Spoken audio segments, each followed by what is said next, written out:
Edexcel, June 2021, paper 2. Let's get right on with it and get started with this paper and, of course, get started with section A. Let's go straight to the first question. Which of the following is a withdrawal from the circular flow of income? Very easy, very simple content knowledge question. Let's quickly just review this. So what are the three withdrawals? The way I teach students this is SIT, so that is savings, imports, and taxes. Then what is an opposite of a withdrawal? That is, of course, an injection. What are the three injections? That, of course, will be GICs. That is government spending, investment, and finally exports.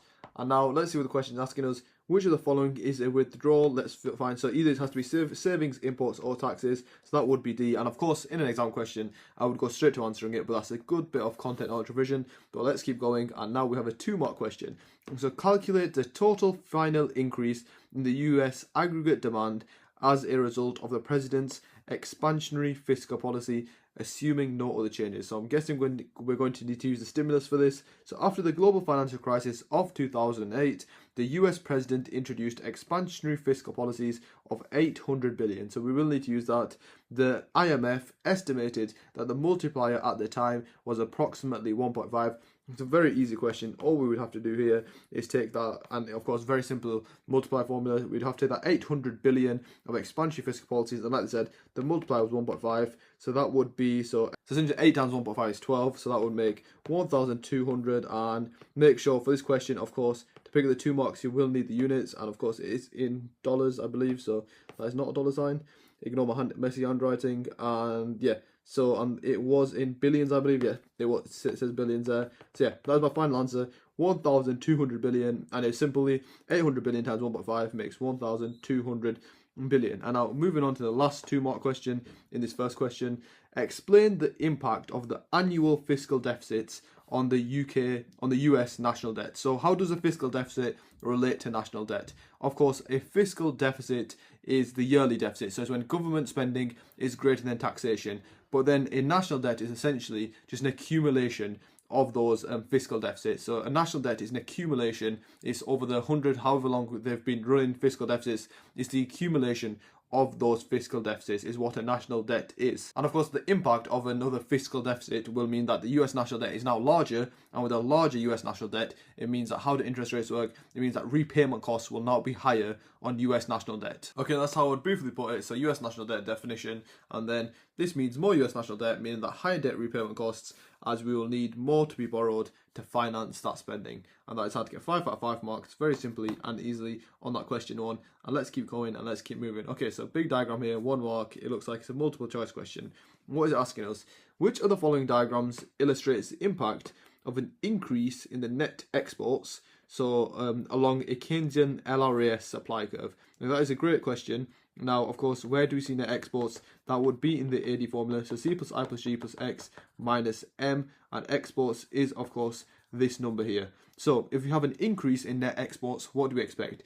If there's an increase in net exports, we are expecting an increase in AD. So what we're looking for is an increase in AD alongside a Keynesian LRAS curve. So of course, firstly, B and D are not Keynesian LRAS curves. You can call them neoclassical AS curves. And then we have A and C. And what's the difference in A and C? So A is showing an increase in real GDP, while C is showing a decrease in real GDP. And like we said, with an increase in net exports, therefore we are going to have a shift out of AD. Therefore the answer would in fact be A. Let's keep going with this question 2. So we have a 2-marker. So using the classical long run aggregate supply curve, explain what will happen in the long run to real output if aggregate demand increases. And let's quickly just show that on a diagram. So of course, it's talking about the classical long run aggregate supply curve. So what would happen if we have an increase in AD essentially, and we can show this very clearly on a diagram now. Of course, our x-axis is real GDP, and if you look at what's happening to real GDP, it's of course staying exactly the same. And why is that? Very simple theory you should learn very early on in year 12 is that in the long run, neoclassical economists believe that the economy will be at full employment. So to put it really simply, no change in real GDP, or the question specifically states real output. You can put /real output, And again, it's an explain question here, so you will have one mark for a chain of analysis. So I'm just going to give the explanation, so the reason behind why there's going to be no change in real GDP. As neoclassical economists believe, in the long run, the economy is at full employment, and that is very simply how far you need to leave it. You do not need to justify it any further. We've got more than enough, and if I really wanted to, could label up the rest of the diagram showing there's of course going to be an increase in price level, but real GDP stays exactly the same at YE. But yeah, let's keep going with this question 2. And there's another 2-mark question to finish off this question 2, and it's another explain question. Explain the likely impact on AD of a fall in average house prices. Straight away, what should come to your head when you're thinking about average house prices? It is the wealth effect. And if we have a fall in the average house prices, is it going to be a positive or a negative wealth effect? Of course, it will be a negative wealth effect. What does this mean?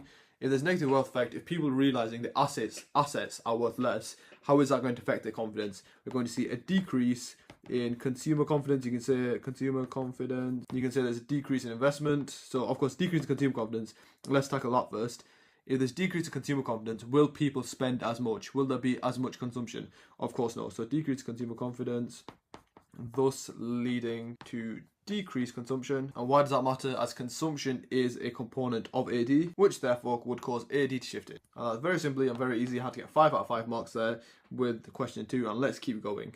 So now we have a graph / a diagram. Let's see, the question is asking us, which of the following has been the overall change in the British pound to the US dollar exchange rate from the 1st of January 2018 to the 1st of January of 2019. So we have 1st January 2018, 1st of January in 2019. What does it actually show us? The value of pounds in terms of dollars. And the options we have here are appreciation, depreciation, devaluation and revaluation. Now first things first, just by looking at the options, we know both the US dollar and the pound are floating exchange rates, therefore they cannot be C or D, so it must either be an appreciation or a depreciation. So let's have a look at this. So we have this point here to this point there. So what's happening? The exchange rate is of course going down, therefore what do we call that? That would in fact be a depreciation, thus the answer is B. Now let's keep going with this question 3. It is a 4-mark question now, an explain question. To explain the likely impact of the change in exchange rate of the pound. So of course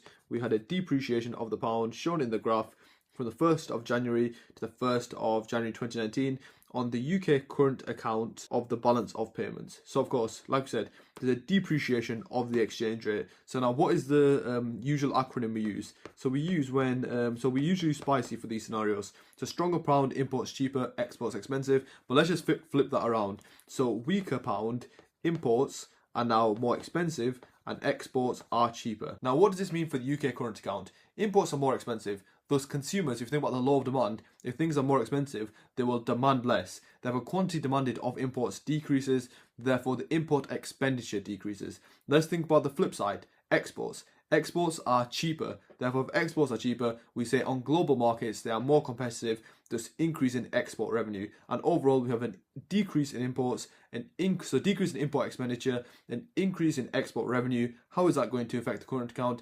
It will reduce the UK's current deficit of the current account, or you could say it will improve the UK's current account. And just before I start writing, of course, if you've watched the past paper videos, if you've watched like the question breakdown videos, you will know in these 4-mark questions you have 1 mark for application, so you will have to quote the extract to make sure you pick up all 4 marks here. So I've just written that up essentially exactly how I told you to answer it. To depreciation of the pound, then given the example, embedded that example in, and what did that lead to? It led to imports being more relatively costly, thus reducing import expenditure. Also, exports are relatively cheaper, thus more competitive, leading to an increase in export revenue. And that is more than enough to get 4 out of 4 marks on this question, and that's how to get 5 out of 5 marks on this question 3.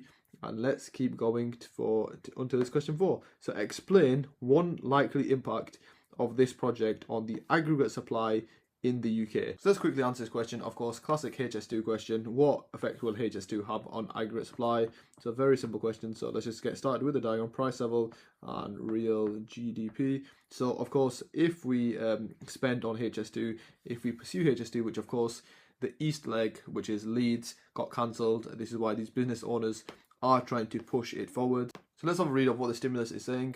a number of business groups have signed an open letter to the UK government asking it to commit to the full HS2 rail link. This will connect London to the northern cities of Manchester, Leeds, cost 56 billion and reduce journey times by 50%. It's currently 2025 and that east leg, the Leeds leg, has been cancelled, so I don't think HS2 is coming back. But let's get on with answering this question. So what is the impact of HS2? And of course, it's a 4-mark question.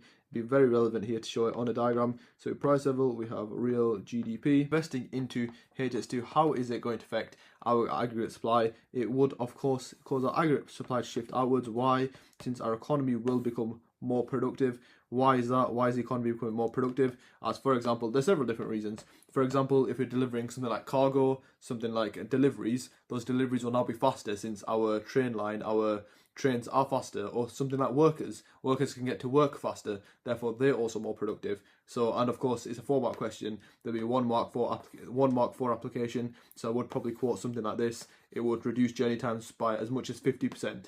So it's a great bit to add into there. Let's just finish off the diagram here. So YE to Y1. So of course we have an increase in real GDP, and we also have a bit of disinflation, you could also say.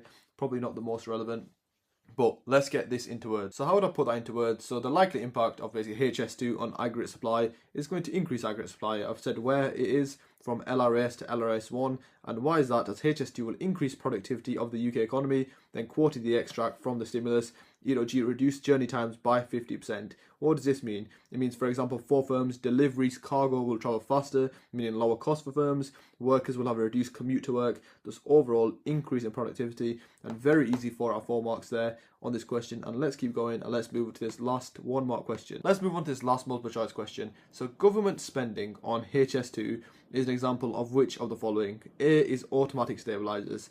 Now, what is automatic stabilizers? Automatic stabilizers, of course, one of the 2 types of fiscal policies. There's automatic stabilizers and there is discretionary fiscal policy. So if we had to class HS2 into one of them 2, which one would it be? It would of course be discretionary fiscal policy. What is discretionary fiscal policy? Then the government uses their discretion, their decision making to pursue something, and of course this is what HS2 is an example of. Automatic stabilizers, on the other hand, are used to stabilize the economy during fluctuations in the business cycle. For example, if we're going through a recession with high levels of unemployment, what is going to happen to the level of benefit spending? Benefit spending is going to massively increase. But the main thing with automatic stabilizers, the government have not intentionally increased the amount of benefits they are giving out. It's just that due to there are more individuals that now need to claim benefits, the benefit spending has increased. So the government have not used their discretion in that particular scenario, whereas in HS2, of course, they're actively trying to pursue building this new railway. So yeah, it would not be A. Moving on to B, capital expenditure. Now, that seems correct. Why could it be capital expenditure? Of course, we're spending, it's an investment into the future. HS2, an investment into infrastructure. It does fit the bill. But let's keep going through the rest of them. A current expenditure. Now, is HS2 a current expenditure? What's a great example of a current expenditure? For example, for the UK government, they spend around 800 billion a year on current expenditure. And what comes under that? For example, the NHS. It's the daily ongoing costs. For example, the cost of prescriptions, the cost of wages, so the cost of the doctors, the cost of the nurses. They have to pay those wages every month, the salaries every year, and they're the ongoing cost to keep almost the UK running. So is HS2 an ongoing cost? Not really. Once HS2 is completed, of course, it is a capital cost. So yeah, it would not be a current expenditure. Like I said, every year in the UK we spend around 800 billion on current expenditure and around 90 billion on capital expenditure, but of course does vary year on year. But current expenditure, around 30% of that is made up by the NHS itself. A lot is also, I think about 35% is made up by pensions. But of course, it does make quite a lot of sense. But let's move on to the last option, which is transfer payments. Of course, this is not transfer payments. Therefore, yes, the answer would be B. And that is how to finish this question 4. And I get 5 out of 5 marks on question 4. Well, let's keep going for the last question, which is question 5. Again, we have a bar chart here. And let's have a read of this multiple choice question. Which of the following may be deduced? Okay, let's have a look at the diagram. So the graph is telling us GDP at PPP, so at purchasing power parities of Germany and France, nominal trillions of US dollars between 2010 and 2017. Okay, so I know now what the graph is telling us. So let's have a read of the options. So A, France's rate of inflation. Okay, that springs a flag in my head straight away, since of course the graph was talking about purchasing power parities, but let's have a read of it. France's rate of inflation was lower than Germany's in 2017, but again, like I said, it's talking about GDP at purchasing power parities. That, of course, has nothing to do with the rate of inflation. Well, it doesn't show the inflation rate, therefore it could not be deduced from this graph. Let's look at B. Germany's GDP is smaller than France's in every year shown. Okay, let's have a look at that. So Germany's GDP being smaller. So in 2010, Germany's GDP is larger. In 2011, it's larger. And yeah, we can kind of see a general trend. If you look at Germany, it is larger in every year instead of being smaller in every year. Thus, B cannot be deduced from the graph. The opposite could be deduced. But now, let's have a look at C. In every year that France's GDP fell compared to the previous year, Germany's GDP did too. Okay, so let's try to find the year that France's GDP fell first. So it is increasing here. Okay, so we have a decrease here. So from 2011 to 2012, France's GDP fell. And the question is saying Germany's GDP did too. That holds correct for 2011 to 2012. Let's keep going. Okay, in 2014, 2015, France's GDP fell, but so did Germany, so yeah, that is still correct. And yeah, that are the only 2 years where France's GDP fell, and it is correct. So therefore, the answer for this graph would be C, but let's have a look at that last option. The GDP of both France and Germany fell between 2015 and 2016. Let's have a look at that. So the GDP of Germany increased, and the GDP of France increased. Therefore, the opposite could be deduced. But yeah, that is how to get 1 mark on that question. And let's keep going. Calculate the percentage change in Germany's nominal GDP from 2016 to 2017. 2 marks there. So let's just find Germany's GDP in 2016, which is 3.5 trillion. And then in 2017, it's 3.69. So of course, what would the formula be? It'd be 3.69, take away 3.5, divide by the original, which is of course 3.5, times that by 100, which would give you the percentage change, and need to find my calculator. And that would get you 5.4 recurring, which is of course the percentage change, so 5.4%, which would be more than enough to get those 2 marks. And let's keep going to this last question in section A, 2-mark question. Explain one reason, and it's an explain question, why purchasing power parities are used. So of course, very simple content knowledge. The reason why we use purchasing power parities, it allows comparison, since nominal GDP figures are not very accurate. For example, the nominal GDP of Zimbabwe could be 70 trillion, but due to Zimbabwe's currency being extremely weak, that 70 trillion might only be worth 3 US cars, for example. It might be worth £60,000 in the UK, whereas even though nominally it sounds very high, because 70 trillion sounds like a lot of money. So the reason why we do use purchasing power parities, to increase the accuracy of comparing basically statistics, data like GDPs between different countries. And how do we calculate PPPs? Of course, just like very similar to CPI, you take a basket of goods, but a basket of similar goods and services, and most importantly, the price of a basket of goods of similar goods and services between 2 countries, or between how many countries we are looking to compare. So let's put that into words for 2 marks. Okay, so I've just quickly put that into words. It's more accurate comparison of GDPs, data, stats between countries is calculated by taking the price of a basket of goods of similar goods or services. And that's a perfect section A done by youdoecon.com. And let's keep going to the next section, which of course is section B. Edexcel section B 2021.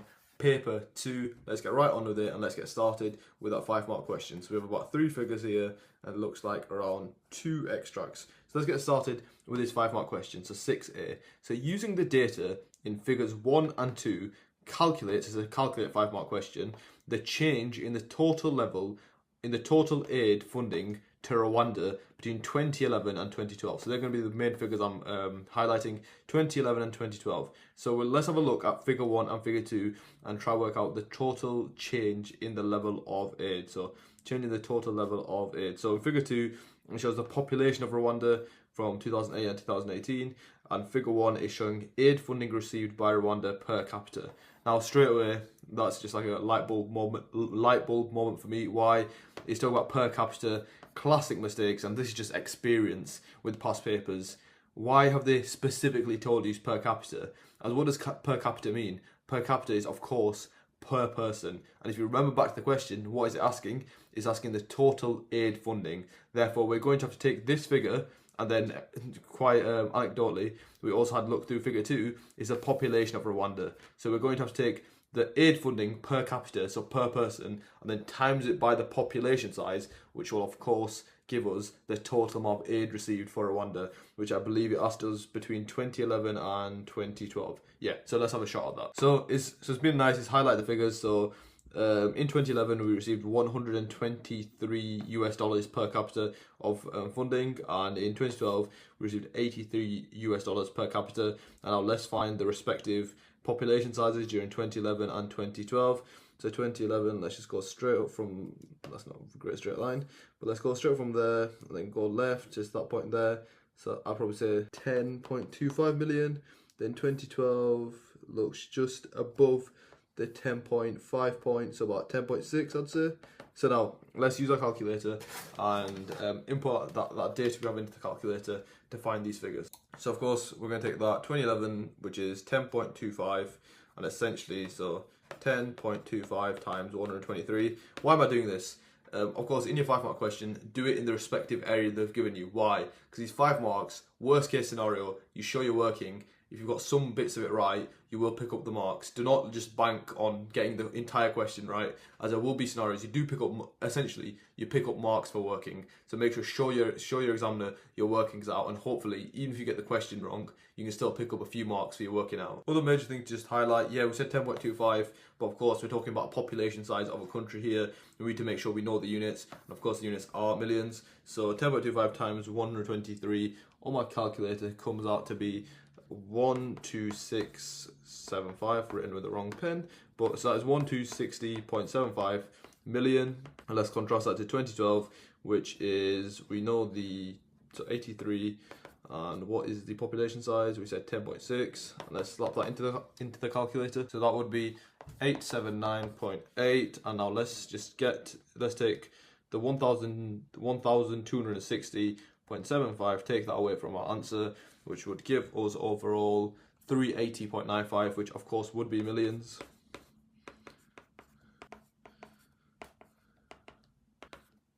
And that would be my answer to get me full marks, 5 out of 5 marks for this question. And of course, show your workings out to help you pick up those marks. And for those who've checked the mark scheme, yes, my answer is slightly different than the mark scheme. Why is that? Since, of course, it depends how you interpret this second graph. And of course, Edexcel will give you a range. This would 100% still get you 5 marks. Just make sure you answer. What I mean by interpret, so when we go up from 2011, I determine that as 10.25 because I'm on an iPad. It's a bit harder to see. It's, I think on the mark scheme they determine it as 10.29, which of course if you have like a ruler and a printed out version, it's probably a bit easier to determine the accurate value. But yeah, so it's 100% always going to be a range. As long as your ballpark figure around the right values, you will get the right answer. But yeah, that is a 5 mark question done, and let's keep moving and let's move on to that 8 mark question. So 6b, with reference to the information provided, examine 2 likely benefits for the Rwandan economy of growth in the country's population. So why growth of the population will benefit, and give me 2 separate benefits. So here, of course, whenever an 8 mark question asks 2 likely benefits, usually we split it into 2 paragraphs. Main thing I want to show you again in this 8 mark question is I really want to emphasize how simple 8 mark questions are. The mark chains of analysis, remember, is 2, 2, 2, 2. So you have 2K, 2A, 2 analysis, then 2 evaluation. There's not much depth at all needed to pick up these 8 marks, and this question is an absolute killer. Go watch the 8 mark question video. It's a long time ago I filmed it, but very good video to show you how to be concise with these 8 mark questions, as it's an absolute killer in terms of time. As you know, Edexcel, the whole exam board is extremely time pressured with regards to economics. So for that 8 mark question, your technique needs to be solid. Firstly, to pick up the full marks. Secondly, not to waste too much time on it. So first thing first is asking us to refer to the information provided. We've had a look at, I believe, 2 of the figures. So let's have a look at this third figure, Rwandan, and let's have a look at the extracts. So what is this third figure showing us? Essentially, quite simply, Rwandan's real GDP annual growth rate is fluctuating. It goes from around 6-ish% to around 9-ish%. So it's still growing on average, I would say, around 7%. So decent annual growth each year from 2008 to 2018. Therefore, let's have a read of this extract and see if there's anything we can use in our question. So straight away, let's talk about economic growth. which has been accompanied by substantial improvements in living standards, giving us a little start on the drop in child mortality. Of course, all things that contribute to living standards. Great start there. Absolute poverty declined from 59 to 39%. One definitely, of course, 8-mark question, you do 2 application marks. Great ones to include. Then also another great one, Gini coefficient. It dropped from 5.2 to 0.43, of course, representing a decrease in the levels of income inequality, which of course represents even more development. Okay, so the extracts are a bit of a waste of time with regards to this question. Of course, we need them for the figures, but there's no real points like we usually find for this 8-mark question. So now this of course would require you, this why exam technique, exam practice is absolutely vital, as most of the questions you do, most of the points will be in the extracts, as if you watch the other exam technique videos, the other papers, lots of the points are in the extracts. But there are unique scenarios like this where there's not really, they're not directing you to a specific point. Therefore, of course, having that A-star content knowledge is also vital. So let's see what we're thinking with regards to this. So benefits of the Rwandan economy, benefits for the Rwandan economy of growth in the country's population. Firstly, let's just be really simple. Growth in the country's population means there's more people. If there's more people, how is this related to economics? It means there's more workers. So firstly, at least an increase or more/increase in workforce. So now, if there's increased size of the workforce, what does that mean for output? It means that there's more potential output. As for example, we have more factors of production, we have more labour. For example, if a restaurant had 5 workers before, they could maybe make 20 pizzas. But now if they have 7 chefs or 7 workers, they can maybe now make 27 pizzas. Therefore, increased potential output. And if you have an increase in the potential output, what does that mean? And if you think about the LRAS, LRS represents the productive capacity of the economy. So how much we can produce at full employment, how much we can produce at spare capacity. So if there's an increase in potential output, there will also be an increase in the productive capacity of the economy. And for this question, for this 8-mark question, you don't need to include the diagram, but if you really want to, it literally would take 2 seconds. You draw LRS, you draw a little AD curve, you draw LRS shifting out to LRS1. What does that show? Of course, if you zoom in a bit, it shows real GDP increasing from YE to Y1. And of course, how does that relate to the question? Let me just add real GDP, price level. How does that relate to the question? Because the question is, of course, asking about growth. How do you define growth? It's essentially just an increase in real GDP. So again, really easy, really simple way to make this all work. That's a great point for your first point. Let's think about a second point. So I think I'm still going to build on the workforce point. So I'm probably just going to build on this same point of basically more employment. So if there's an increased size of workforce, how also will that benefit the government? So I'm going to say more workers. And of course, the main thing the way I'm going to direct this chain of analysis is increase government tax revenue, since that is a massive benefit. And of course, why is that beneficial? Because they can allocate, if they have more tax revenue, they can allocate that to for example, supply side policies, increase growth in the economy, for example, infrastructure spending. But yeah, more workers, increase government tax revenue. Just going to give a bit more detail, GE income tax. And 100%, I won't just talk about income tax, talk about corporation tax. As for example, if there's more workers, again, it means that firms are producing more output. If they're producing more output, you can lead to increased sales, increased profits. If they're making more profits, therefore will lead to increased levels of corporation tax. Then you just talk about how basically the government can use that corporation tax, use that income tax, use the increase in government revenue to fund growth in the economy. So like I said, it's a very simple point about maybe they can spend on a supply side policy, whatever they want to spend on, thus improving the growth in the Rwandan economy. And that is only needed for the 6 marks. And now let's just do a really simple evaluation point to pick up those 2 marks. Of course, you would have to include application.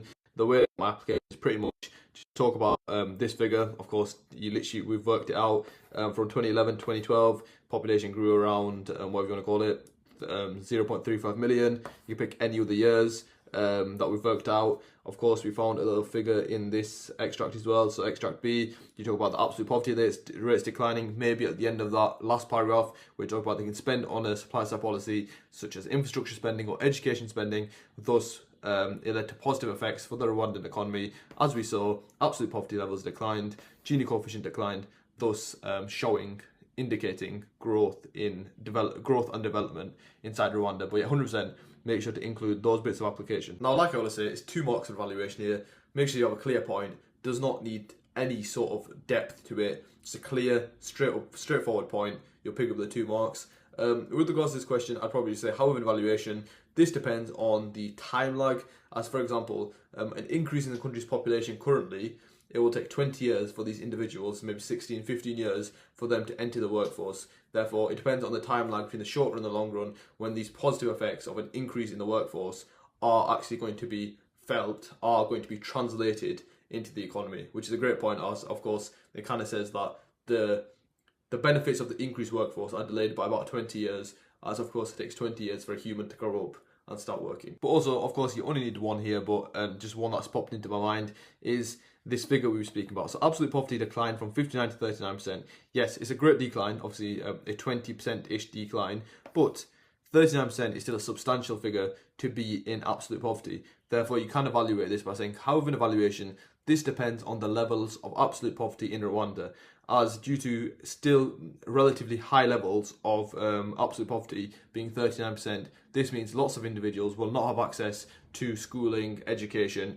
or high levels of schooling and education, thus meaning despite the population size increasing, the human capital, the skills acquired by these individuals will still be relatively low, thus limiting the levels of growth and development within Rwanda. And of course, these workers will be unproductive, they will not contribute to the economy, maybe even put a strain on the economy with things like benefits. But of course, yeah, really simple point, just keep it simple, straightforward.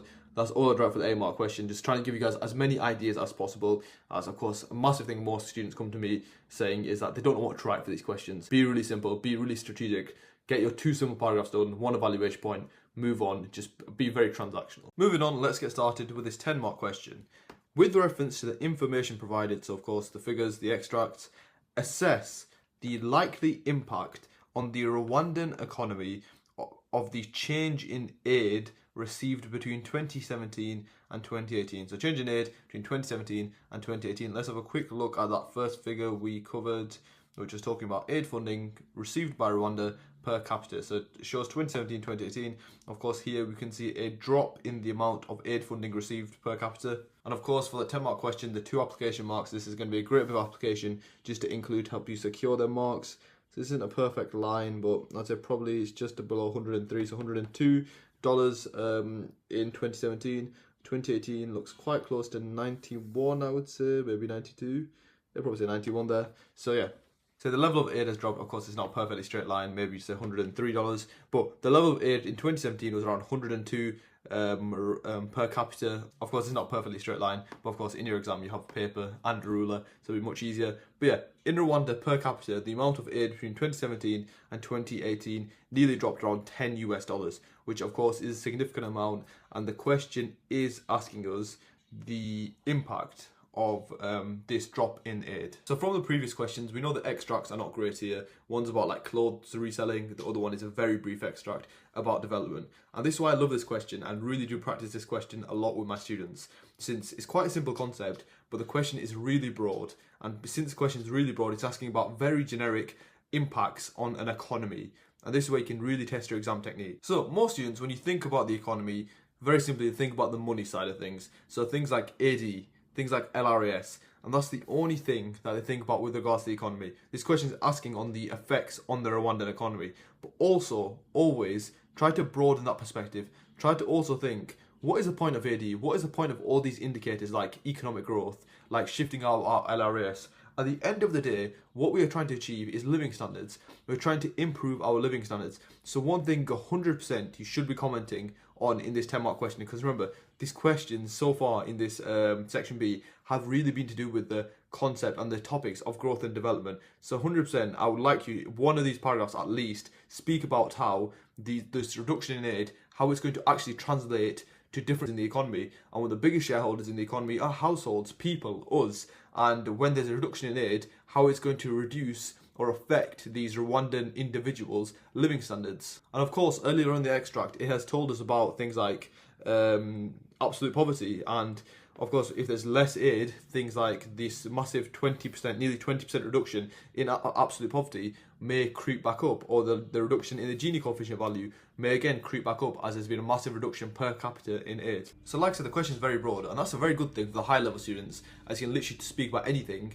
But for that middle to lower level students, because it's so broad, they become quite confused and they have no idea how to navigate it. But now, like I said, I would definitely go about this by talking about the different shareholders in the economy. And like I said, one of them is households. What's another massive one?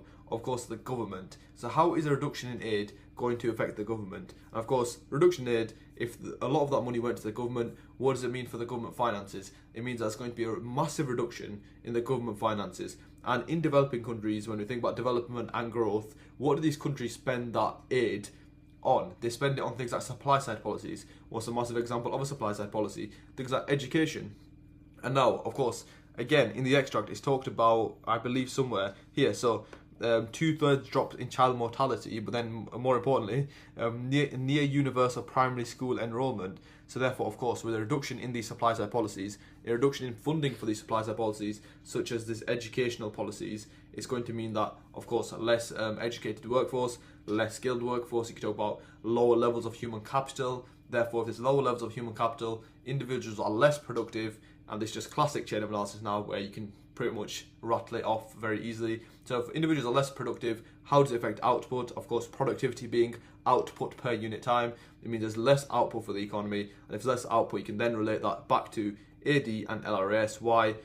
If every individual, if the workforce is less skilled, that of course will reduce the productive potential for the economy. And very simply, AD, one component of AD is of course exports. And if we're exporting less, as of course we're producing less, it will of course cause both AD and LRS to shift in. Therefore, negative economic growth, which could be your first paragraph on the impact on the Rwandan economy. So just a quick summary of what I was mentioning there in a written form for that 10-mark question. So one impact on the Rwandan economy is the economy is going to shrink, the circular flow will shrink, negative economic growth. Why? Government has less money, therefore less money to spend on these supply side policies, such as educational spending. Quoted the extract again, like I said, you need to secure those easy application marks. And why is that? As it will lead to lower level of skills, thus lower human capital, less productive. And there's many ways you can go about this chain of analysis. You could end it off by saying, as these individuals are less productive, the workforce is less productive. It will therefore mean they have less bargaining power. They can demand lower wages. Thus, you can link that therefore to consumption. Therefore, meaning less consumption in the economy. AD shifts in, negative economic growth. There's lots of different ways you can go about it, but I've just basically concluded it with the diagram showing both the LRS and AD shift in. Again, you don't even need to include the diagram here, but yeah, really simple, really fast chain of analysis, just making sure you pick a point, talk about impact on a specific shareholder. So in this paragraph, we've done the government, also we've linked it a bit to workers, which of course is another shareholder in the economy. And of course, you will have to evaluate this 10-mark question.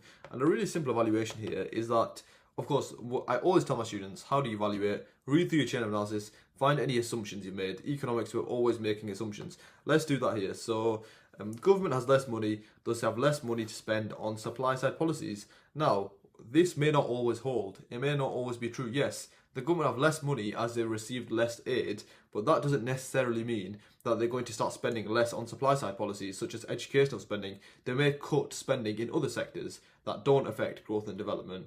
Therefore, so for example, they may cut their bureaucracy spending or just in a different sector of the economy. Therefore, they may have a drop in aid, may have no impact on their funding for supply side policies, thus acting as a really good evaluation and acting as massive constraint of our chain of analysis. So it's a really good evaluation point there. So one way you can word is, however, in evaluation, this depends on whether a reduction in aid would actually affect the Rwandan government's budget for supply side policy. And then of course you can go on to develop it from there. Moving on to the second part of this question. Now, for this paragraph, I'm going to speak more on the section where most students at A-level totally forget about. Like I said, the economy is not just the money side of things.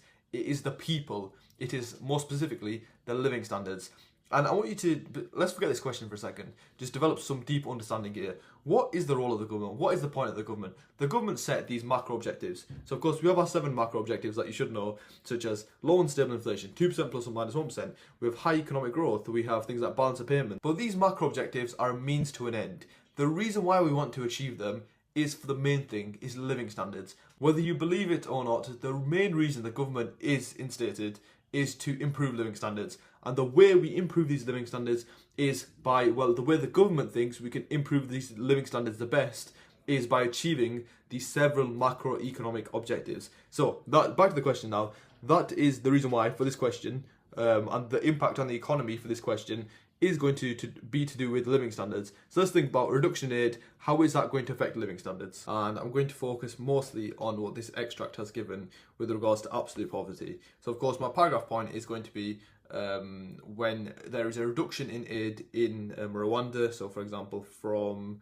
we said £102 to £91 from 2017 to 2018. This is going to lead to an increase in absolute poverty. Why is that? For example, lots of aid initiatives provide direct aid. For example, food for low-income individuals, or maybe housing. Now, with the reduction in aid, this means they may no longer have access to these essentials, to these necessities. Thus, they have to spend more of a higher proportion of their income to afford these necessities, or just go without them, which of course increases the degree of absolute poverty. If you think about essentials like housing, food, water, they may have to go without them as they cannot afford them. But then also, if they're spending a larger proportion of their income on these essentials, on these necessities, what does that also affect? It affects the Gini coefficient as well. And of course, you can link that to inequality. That massively increases the degree of inequality within society, as some individuals may not be able to even afford necessities, whereas of course some individuals in society with lots of disposable income will be able to afford luxury goods. And of course, the gap, what do we define income inequality as? The difference between the highest income earners in society and the lowest income earners in society. And a reduction in aid, of course, worsens that gap, because the lowest income individuals now may no longer even have an income, may no longer get any support from aid. And with these example chains of analysis, there's lots of different ways in your own unique perspective you can link it to. For example, the savings gap. If you want to talk about these low income individuals, they're no longer getting aid, therefore they have less money to save. And of course, they have less money to save, there's less investment, and of course less growth in the economy overall. So lots of different ways you can link this. But of course, yeah, that is what I'd write for those 2 paragraphs for the 10-mark question. Of course, I would finish this paragraph off with another evaluation point, especially if you have time. And a good bit of evaluation there you could mention is about the absolute poverty part we were talking about. So we assumed that the reason why Rwanda's absolute poverty declined from 59 to 39% was due to aid. But in reality, that could have been due to government intervention, like government supply side policies. So you could word it, however, in evaluation, this depends on what caused the drop in absolute poverty. Then you go on to develop it, talk about how if it was caused by government policies, despite a decrease in aid, absolute poverty should not rise. And of course, for the 10-mark question, there's only 4 evaluation marks. You don't need massive evaluation points. Just make sure you're straight to the point, slightly developed, and you should be fine. Moving on to the next question, which is the 12-mark question. Discuss the likely impact on Rwandan consumers and clothing manufacturers of the increase in the tariff. So that looks like it's talking about extract 2 or B. So the increase in the tariff on imports of second-hand clothes. Use an appropriate diagram to support your answer. So of course that is going to be the tariff diagram itself, and that is a really good 12-mark question, and let's go and investigate that extract some more. So for those of you who don't understand what this means, so the extract, we read it before, what is essentially saying that Rwanda set set a tariff on the import of second-hand clothing. And why would they do that? Of course, let's think about the reason. What is the point of Rwanda setting a tariff on the import of second-hand clothing when it's a decently big industry for them? What is the reason for America setting all these tariffs? What is the Made in America thing? Why does Donald Trump do it? He does it to boost the American economy, to keep American employment high, to keep domestic employment high. And same thing with Rwanda. What they are trying to do, instead of them just importing clothing and importing second-hand clothing, they're trying to move away from that and trying to boost their own economy, boost their own clothing manufacturers. Instead of importing second-hand clothing, just make their own clothing, and of course then export their own clothing, which of course is the main reason for this tariff. Now that is an example of applied knowledge. The extract doesn't tell me that, and you don't specifically learn that. You need to use the examples you know, the content knowledge you know, and use that and apply that to different scenarios. But like I said, let's have a deeper dive into the extract to find a bits of application and a few paragraph points to speak about. Now, having a look at the second paragraph, what does it say? It tells us the specific tariff that Rwandan government increased. So from 20 cents to £2, to $2.50. But a really small thing there, Rwanda's government increased the import tariffs, which therefore does mean they had a tariff on before. So that could work as a really good evaluation point later on. But continuing reading this paragraph, it then goes on to mention how the US basically are going to respond. And what do we call that? This is what I would call retaliation. So that could be another paragraph point if retaliation. And of course, that could be another paragraph point if we're thinking about the impacts of setting this tariff. But of course, like I was saying before, what is the reason for this tariff? So it talks about some of the reasons why African manufacturing of clothing is weak. But again, what's the main reason? It says here, but second-hand clothing imports are a major factor, as because they're just importing so much second-hand clothing, there's no incentive for producers to produce their own clothes, basically. And again, going deeper into that, what is the incentive for the Tanzanian government? If they have a clothing industry, it means that that clothing industry will hire domestic workers, keeping domestic employment high. Thus, as you can see here, so it's estimated it accounted for half the fall in unemployment in African clothing. And it's just like I was saying before, Donald Trump increased the steel and aluminium tariffs from 25 to 50%. What is the reason? It's to protect that domestic steel industry, protect, and more importantly, protect domestic employment. And that is the main reason for all these tariffs. And then if you look at the last paragraph, it talks about, of course, the retaliation perspective of things. So US said they're going to retaliate to Rwanda's tariff, but then it talks a really good evaluation point where it depends on the proportion which it actually affects Rwanda, since it says that Rwanda only sold 1.5 million worth of clothing to the US. Thus, the proportion that is going to affect Rwanda isn't very much, so it won't actually affect Rwanda much. So it won't be very impactful, essentially. So let's get started with the big diagram, the tariff diagram itself. And again, exam technique. A few months ago, well, depending on when this video is released, it might not be a few months ago, but there is a video on my channel which is specifically titled something around 12-mark question, Edexcel exam technique.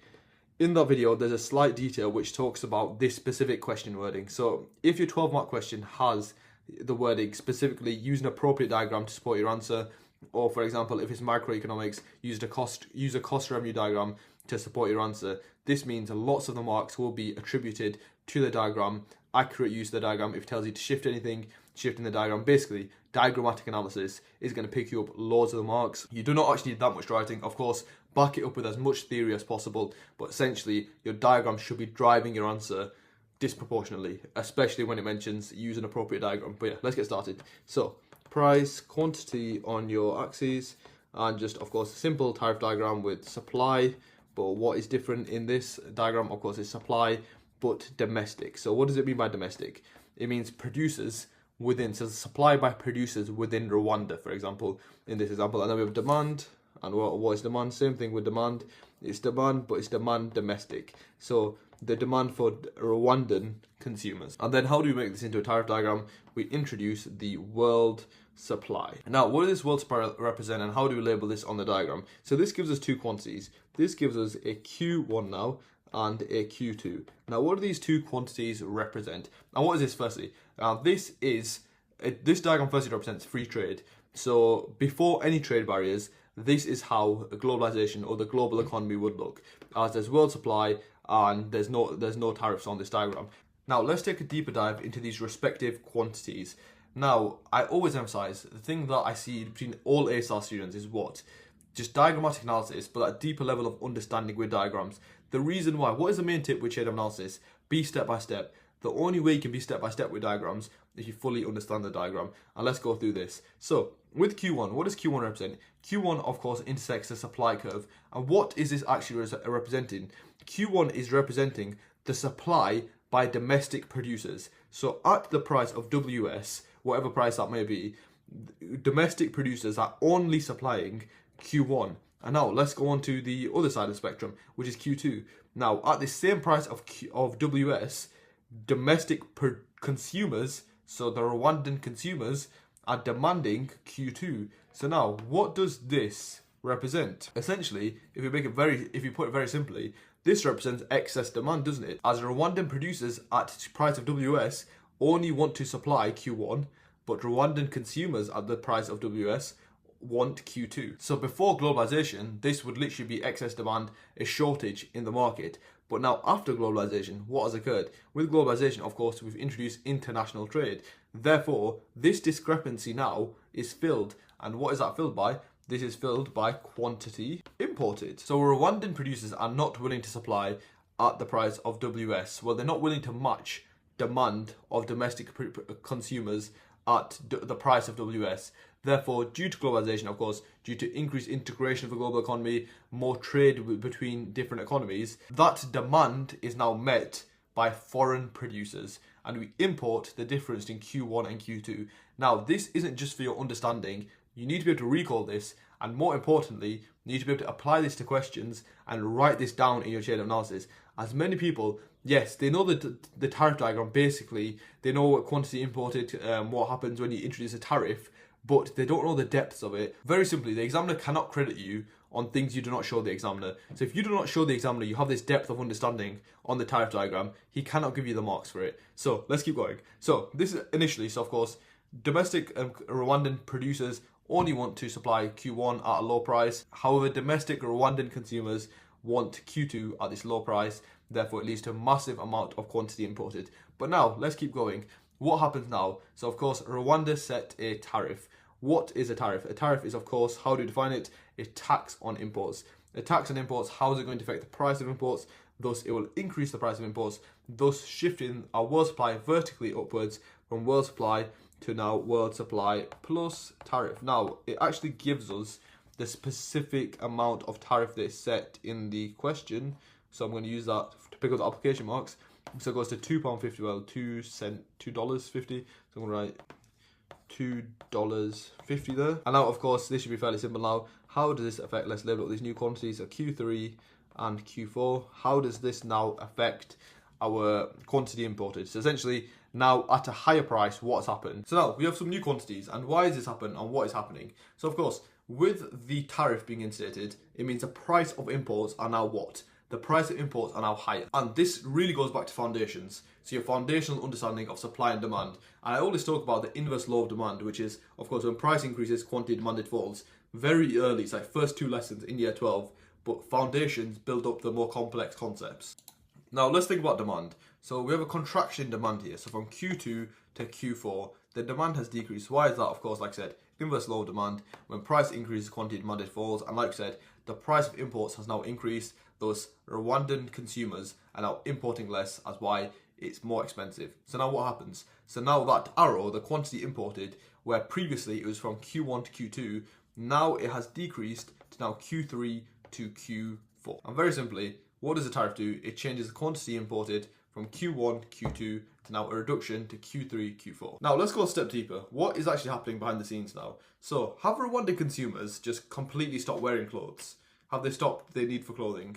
Probably not, and the answer is of course no. So what is actually happening now, since they're no longer getting the same amount imported, so where are they getting their clothing now? And this is where you switch it up and you start thinking about the domestic suppliers and the domestic consumers. So now, if the quantity imported is decreasing from Q1, Q2 to now Q3, Q4, what does this mean? This means domestic consumers, since the price of imports are more expensive, they have substituted. Rwandan consumers have substituted from buying expensive imports to relatively cheaper domestic goods. So essentially, all that quantity we lost of importing, so like Q1 to Q2 to Q3, Q4, is just switched to, instead of buying imports, they have now substituted to buying domestic goods. This again now links back to the overarching theme of why governments instate tariffs, which were again Steel America 2025, the 50% tariff on steel and aluminium. Why do they do it? Since if now consumers, domestic consumers, substitute away from buying foreign imports, which support foreign countries, circular flow, you're literally pumping money into a foreign country, they substitute away from doing that now to now essentially pumping money into their own economy. And if you're buying from domestic producers, why is that so positive? You buy from domestic producers, they are keeping, who do domestic producers hire? They hire domestic workers. Therefore, by purchasing domestic goods, you're keeping domestic employment high. Why is that? Why do we hire workers? We hire workers to produce goods. If we're not producing any goods, we don't need any workers. What is that the concept of? That is a concept of derived demand. Therefore, if you're producing lots of goods domestically, this means there's a high derived demand for domestic labour. And there's high derived demand for domestic labour, of course, domestic employment stays high. Thus, this is the whole concept of protectionism, the whole concept of made in America, whatever they call it, where America wants to keep the production within America, and they want to keep demand within American firms. Thus meaning, since American firms hire American workers, thus keeping American employment high. And same thing for Rwanda. If Rwandan producers are doing well, they're producing lots of goods, it means that Rwandan employment, the derived demand for Rwandan labour will remain high. Make sure, of course, you always include application like it mentions here. Where was it talking about here? So the factory in, I can't remember how to say this, Kigali, the capital of Rwanda, where it's only operating at 40% of its capacity and employs 600 workers. You could talk about how now, since the tariff has been set, individuals will stop importing second-hand goods. They will start producing the goods themselves. Thus, of course, meaning that they could increase the number of workers from 600 to whatever they need. And I've tried to write as much as that up as possible, as briefly as possible. So tariff, tax on imports. What does that do? Increase the price of imported goods due to the inverse law of demand. This caused quantity imported to fall from Q1, Q2 to Q3, Q4. As Y, substitute individuals, domestic consumers substitute from buying imported goods from foreign producers to now buy from domestic producers, thus increasing derived demand for domestic employment, of course keeping domestic employment high, having massive positive effects on the domestic economy, which is of course the entire concept, the entire topic of protectionism. But now, of course, like I said before, with these 12-mark questions, when they specifically tell you about a diagram, you need a lot of diagrammatic analysis, very deep understanding on these diagrams. And with the tariff diagram, we could actually add a bit more here and could 100% get away with one paragraph here, really in depth, really explaining the diagram. No need for a second paragraph, of course. Make sure you include your evaluation though. So now, what else can we add to this diagram? And I'm going to label up these different parts. So we have A, B, we'll label that D, and C. Now, what do these parts, so the letters respectively, A, B, C, and D, represent? Little content knowledge test. Let's start with A. A is, of course, the increase in producer surplus, and we're talking about domestic producers here.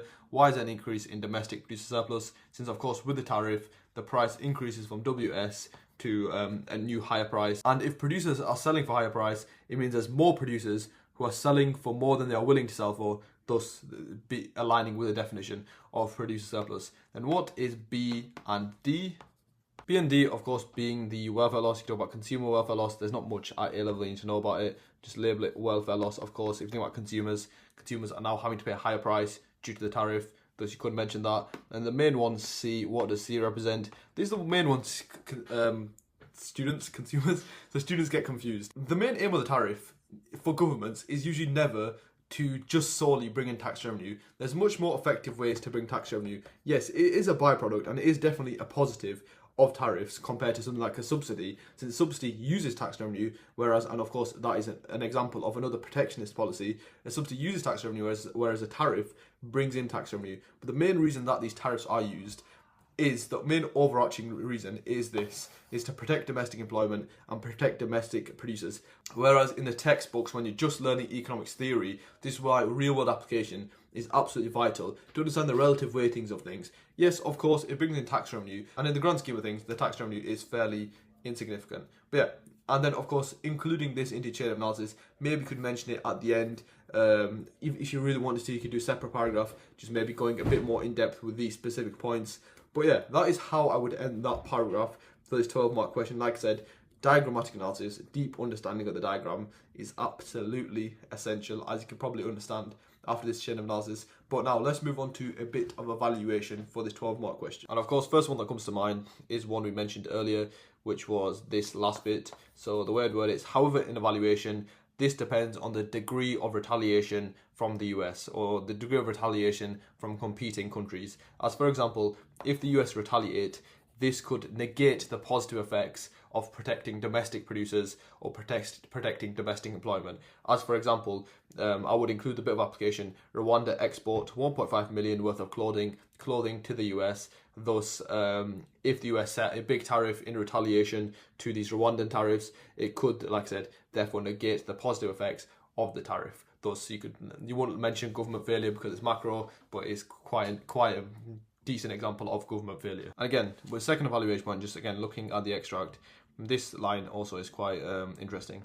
When a used imported t-shirt sells for the price of a bottle of water, essentially saying that it's almost impossible to compete with these imported t-shirts, as they are imported clothing, as they are so cheap. So a really good evaluation point is saying, however, in evaluation, this depends on even after the tariff, whether domestic producers would still be able to compete, as used clothing is so cheap it's so much cheaper than producing, because as the extract again mentions, it talks about the reasons why Africa's production has decreased. I think it talked about things like privatization.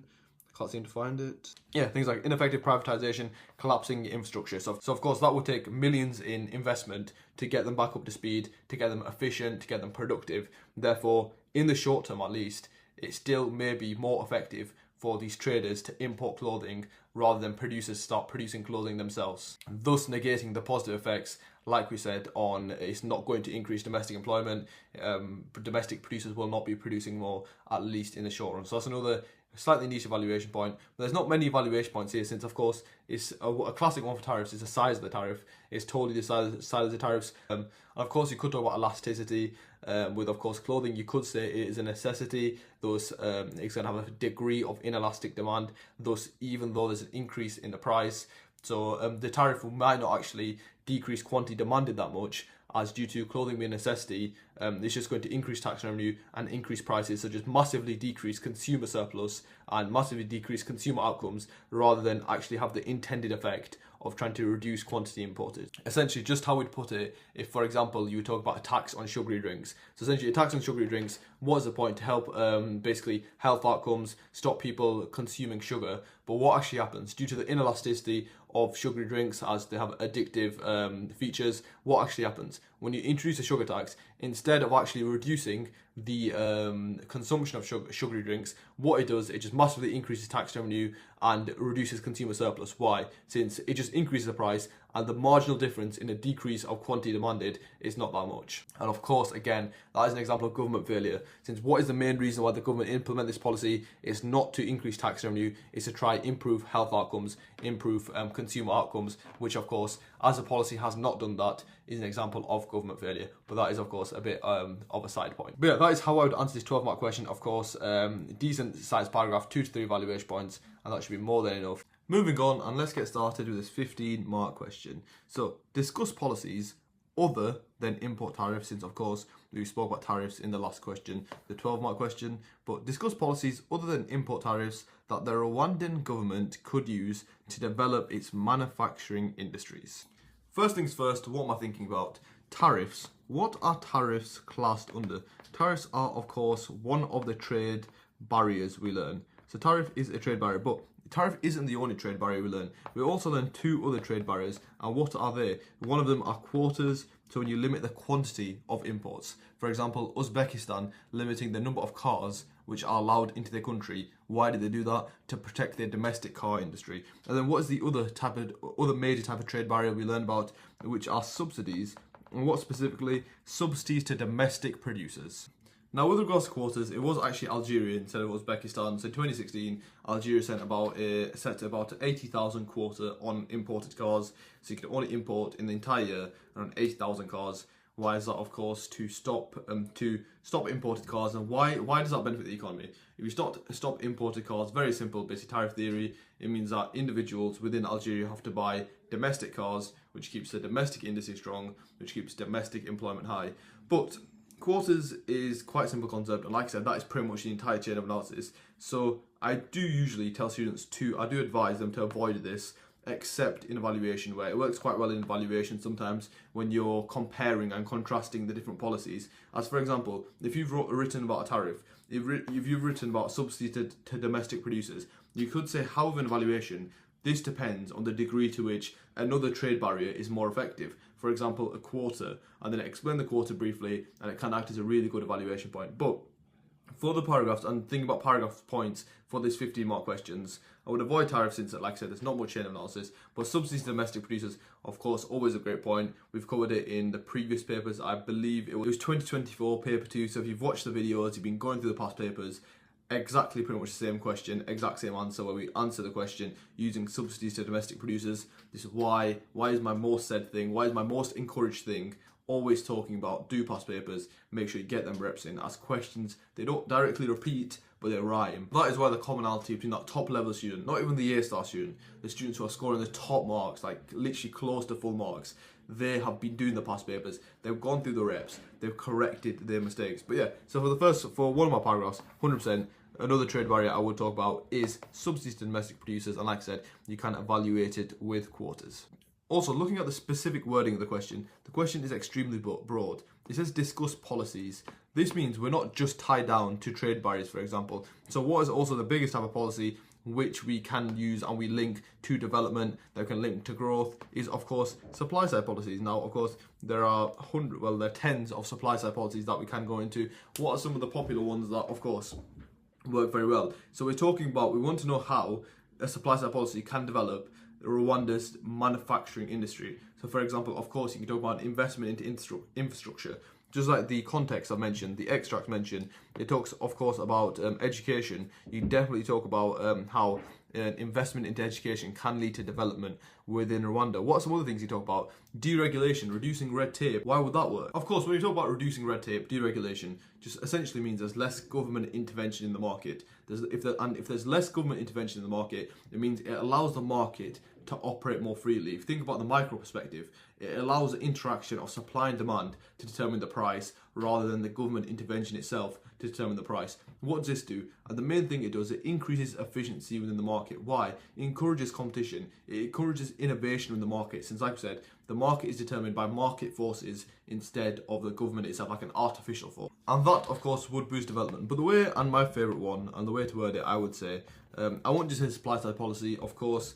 Especially if you go to the UDO Econ website, we learn about the two different types of supply side policies, which are, of course, market-based supply side policies and interventionist supply side policies. Now, to promote development, a really effective way to promote development within these developing countries are market-based supply side policies, and it links quite a lot to deregulation, but it's not specifically deregulation. So market-based supply side policies, E.G, and probably my favourite one to talk about, and the one I really encourage students to talk about, since there's a lot of chain of analysis you can link this to, is of course to do taxes, and we can reduce the rates of corporation tax. Now, why does this cause development? And this would be probably my first paragraph for this 50-mark question, and then my second paragraph would be talk about subsidies to domestic producers, and of course how both of them can lead to the Rwandan government developing its manufacturing industry. Okay, so now let's talk about why this is an effective policy for causing development. So firstly, what is corporation tax? Corporation tax, of course, is a tax on a firm's profits. In the UK currently, corporation tax is 19% if you make less than £50,000 in profit, and it's 25% if you make more than £50,000 in profit within the UK as a limited company. And of course, what does that mean? And if you want to add a bit more detail to that, that means corporation tax is progressive. Another bit of application there is the UK still has the lowest corporation tax within the G7, so it puts things the second lowest corporation tax within the G7. I believe Japan is still the lowest, but I think it puts things into some perspective, also comparing it with the other big economies within the world. But by reducing corporation tax, what does it do? How does it cause development? And the main thing is it incentivizes foreign investors. Why does it incentivize foreign investors? Since if there are low rates of corporation tax, let's think about it. So for example, if the 19% corporation tax rate now dropped to 10%, that would therefore mean if you're a foreign investor, you want to set up a firm, a company into the UK, it means that after tax, you will therefore, if the rates of corporation tax go down, you will make more profit. And of course, as we know from the micro side of economics, firms are profit maximizers, there's a profit incentive, and if there's more profit, there's more incentive for firms to invest into this country. So for example, if Rwanda reduced their corporation tax rates, we would say it would lead to increased FDI due to more profit incentive. Now this is where most students will limit their chain of analysis. They'll talk about a decrease in corporation tax, increased profits after tax, increasing FDI, thus causing development. Yes, of course, more FDI, more financial capital into Rwanda will cause development. But this is the issue of exam technique. You have so much knowledge. Most students have a really good basis. Well, a lot of students have a really good basis of content knowledge, but they just don't know how to show that to the examiner. And that's what exam technique is. It's the application of knowledge from your mind and being able to write it and show it to your examiner. As, of course, this question, we're relating it to development. And how can we add more detail? How can we show the examiner with that top level of student? How do you develop that logical, coherent chain of analysis? So, of course, like I said, FDI will cause development as it brings financial capital into Rwanda. But what also does it do? For example, let's think about a classic example of FDI, BT. The BT is setting up a call centre in India. Of course, they will be building that call centre, however much that costs, the infrastructure building of the call centre. But it's not just limited there. What they will also do, they will benefit the local community. You can even talk about positive externalities. Why? Since BT will not just build that call centre, they'll also build the supporting network. For example, the roads around it. Maybe it's a warehouse for a bricks company, and they'll build roads and other supply routes essentially towards that warehouse to make their transport easier. But remember, roads and infrastructure, essentially like bridges, they are this of course we call them positive externalities. So it's not only owned by BT, it's not only owned by the bricks and mortar company, it's owned by everyone generally. So therefore the local community also benefits. And of course with better infrastructure, of course, it's going to lead to more growth, more development, and then very simply also FDI. Yes, they bring financial capital into the country, but also these BT, these bricks and mortar companies that move into countries like India or like Rwanda. Who are they hiring? They of course are hiring Rwandan workers. And what does that mean? That means the domestic economy, the local community are getting jobs. They are being hired, of course, boosting domestic growth, boosting the Rwandan economy, therefore causing development. And all these factors together, you can really link them to development. Now this is what I mean. There's such a small chain of analysis there, but you can expand that chain of analysis so much more. And that is probably all content knowledge you have in your mind. It's just about showing that to the examiner. And if you can show that to the examiner, they therefore can credit you with the top level of marks. This is why I always say economics is a double-edged sword. You can have an A-star content knowledge, but you can come out with a C grade. Why? Because you just don't know how to show that content knowledge to the examiner. You don't know how to apply the application of that knowledge to the exam paper. And whilst writing out this last point, which of course when foreign firms invest into Rwanda, they hire local workers. Another massive thing you can use to link it to development is of course industrialization and the Lewis model, for example. So make sure you revise that, where essentially they can move workers from working in agriculture towards industry jobs, and therefore also that massively increases the levels of development. So there's lots of different things here you can go into and develop and really smash out this 15-mark question. Okay, so moving on to the evaluation stage of this 15-mark question. Of course, 6 marks in 15-mark questions for evaluation. A great evaluation point here is, however, in evaluation, this depends on the time frame. As in the short run, when the Rwandan government decreases its corporation tax rate, how is that going to affect the corporation tax revenue? Of course, in the short run, FDI won't increase massively. There'll be a time lag for example, foreign investors to realise that Rwandan government have decreased their corporation tax rates. So in the short run, there's going to be, due to a reduction in the corporation tax rate, there's going to be a reduction in the corporation tax revenue. This therefore may lead to a cut in funding for things like education, infrastructure, healthcare spending. Therefore, in the short run, it may limit development rather than improving development. So really good evaluation point, of course. Talking about the timeframes is always a really decent evaluation point. Secondly, of course, classic ones due to tax. We're talking about decreasing corporation tax rates, but of course it depends on the degree to which corporation tax is reduced, as that will affect the incentives. If corporation tax is decreased massively, of course that will massively incentivize new firms to enter Rwanda. However, and the weird word this evaluation point, however in evaluation this depends on the degree to which corporation tax rate is reduced. As if corporation tax rate is reduced insignificantly, only a small amount, this will therefore mean the incentive for FDI for new firms to enter Rwanda will not increase massively, thus not improving development significantly. I always talk about evaluation is all about questioning the assumptions. What assumptions have I made in this chain of analysis? Of course, I've assumed that corporation tax rates are the only valid factor that FDI depend on.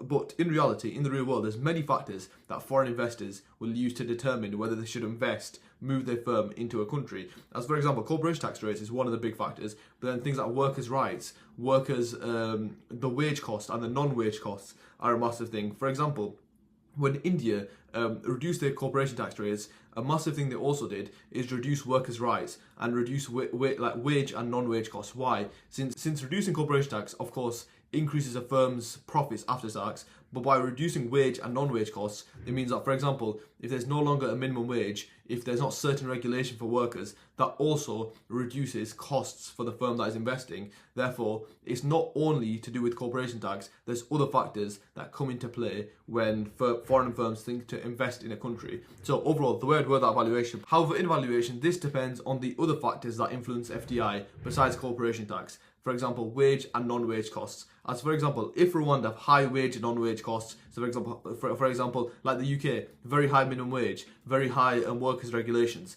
this will massively de-incentivize foreign firms to invest. So even if we reduce our corporation tax rate massively, if there's very high wage costs and non-wage costs, it will therefore, like I said, disincentivize and reduce the number and reduce the quantity of FDI entering Rwanda. And of course, and with this question, I don't think evaluation is any problem. There's lots of different evaluation points. Of course, the one I mentioned earlier, for example, however, in evaluation, this depends on whether another supply side policy is more effective. You could talk about investment into education, for example. There's tens of evaluation points here. But yeah, let's now move on. I'm going to briefly cover the second paragraph of subsidies to domestic producers, since of course I've done a full walkthrough on the paragraph specifically. It was 2024, I believe, paper 2. So if you want a full breakdown on this paragraph, do go and watch that video, but we'll briefly go through it. Moving on to the second paragraph, which is of course subsidies to domestic producers. And this is of course the trade subsidy diagram, which, yes, I get a lot of comments on this. It is a bit more of a tricky diagram, but if you can throw it in, and if you can take the time to learn it, to analyze it, to get that deeper depth of understanding on this diagram, it can really pay dividends, especially for questions like this. But now let's go on to the theory, the chain of analysis. So why will a subsidy to domestic producer be an effective policy to develop Rwandan's manufacturing industry? Let's think about it, and let's try to use application, as of course there are 3 application marks within this 9-mark question.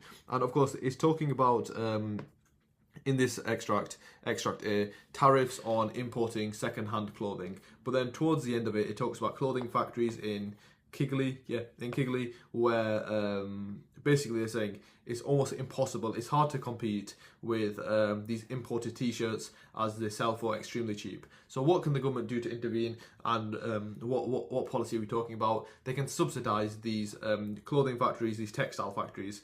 And by subsidizing these clothing textile factories, what does that mean? So of course a subsidy is a grant, and this is a grant to domestic producers. For example, they give money to the clothing factories. What does that mean? They give money to these clothing and textile factories.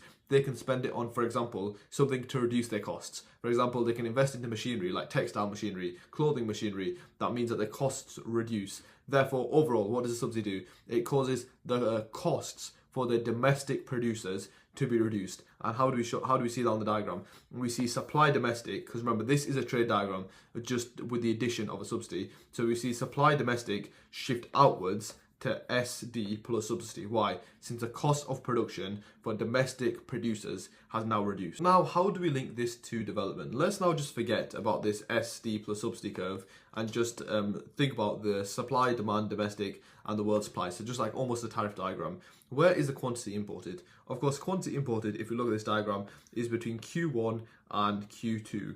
Why is that the quantity imported? As Q1, of course, what does that represent?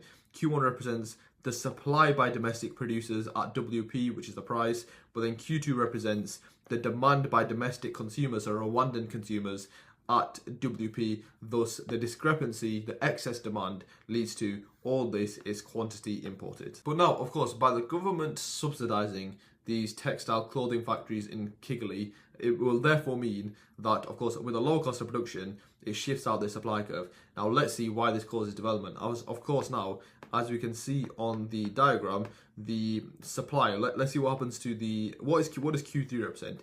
This now represents, at the world price, producers have now increased the amount they want to supply. So it increases from Q1 to Q3.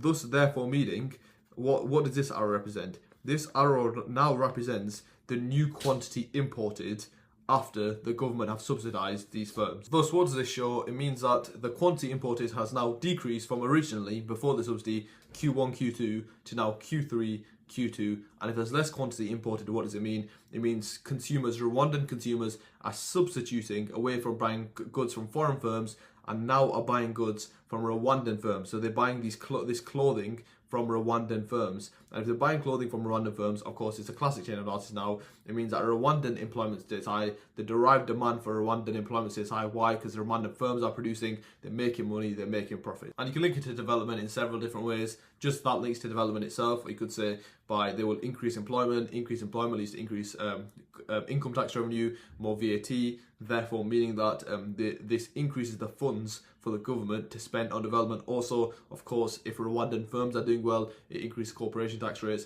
but many different ways you can link this to development itself. And I know this question, of course, try use the bit of application here as much as possible, but just for like future questions, this is actually a great example of what Ethiopia did. So Ethiopia actually subsidized their domestic producers, and specifically they subsidized their textile industry to therefore allow, of course, like you said, all the benefits, which therefore caused development in the end. Now, with regards to valuation, I think a really good one is what we were just talking about in this extract. It's hard to compete when a used imported t-shirt sells for a price of a water bottle. So the way you could word it is, however, in valuation, this depends on the effectiveness of the subsidy, as importing second-hand clothing in Rwanda is so cheap, and then you can use the extract. For example, it's the price of a bottle of water. So despite the government subsidizing domestic producers, they will not be able to subsidize them enough to compete with the importing second-hand goods. Therefore, it will not have a significant effect on causing development and all the positive effects we mentioned. And of course, all the classic ones we've been through several times in other videos, like the size of the subsidy, the time lag, of course. Since we're talking about developing countries, you can even mention corruption, since you're subsidizing firms.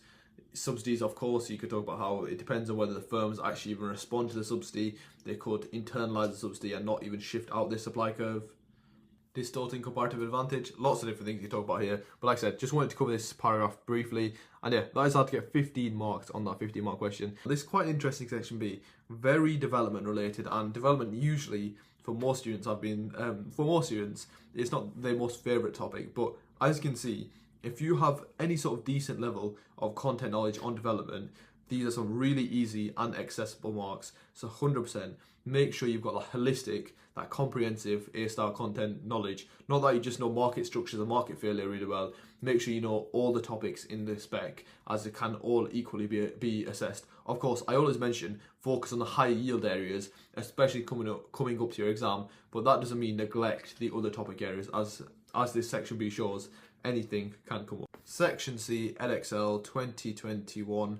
Paper 2. Let's get started with the section C, and more importantly, get started with question 7. So, evaluate the effectiveness of quantitative easing during a significant recession. So, first impression sounds like a really good question. Let's have a quick read of the stimulus. So, let's talk about the ECB, the European Central Bank, introduced a new round of quantitative easing in March 2020. Of course, very significant time period. What is that? First thing you should think about, anytime, whenever any stimulus mentions any date between 2020 and 2024, pretty much, what should the first link in your mind be? Of course, COVID. Since COVID, of course, very significant, and essentially one massive thing for your A-levels, and one massive difference from AS to A-level, is the degree to which you need to know real-world application. And of course, you know, if you watch some of the previous past paper videos, there's literal questions that ask you, refer to a specific industry of your choice, refer to an economy of your choice, refer to a developing country of your choice.